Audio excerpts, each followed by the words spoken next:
Hello guys, it's me Shabana. ഞാൻ YouTube channel എടുത്തിട്ട് അധികമായിട്ടില്ല, പക്ഷേ ഉണ്ടെങ്കിൽ ഫോളോവേഴ്സ് കുറവാണ്. എൻ്റെ വീഡിയോസൊക്കെ ഇടയ്ക്കൊക്കെ കയറി നോക്കണം. ഇഷ്ടപ്പെട്ടെങ്കിൽ സബ്സ്ക്രൈബ് ചെയ്യണം, ബെൽ ബട്ടൺ അടയ്ക്കണം.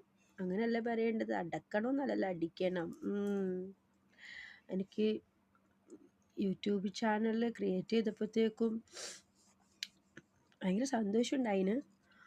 പക്ഷേ ഉണ്ടെങ്കിൽ വീഡിയോ ചെയ്യാനോ സപ്പോർട്ട് ചെയ്യാനോ കൂടെ നിന്നിട്ട് സപ്പോർട്ട് ചെയ്യാൻ ആരുമില്ല. സോ സെവടപ്പ് പിടിച്ച കാരണം ഭയങ്കര ഗ്യാസ് കയറി, മൂക്കിൽ എർത്തടിച്ച് കയറി. സോറി. അപ്പോൾ എൻ്റെ വീഡിയോ കാണുക, ലൈക്ക് ചെയ്യുക, സബ്സ്ക്രൈബ് ചെയ്യുക, ബെൽ ബട്ടൺ അടിക്കുക.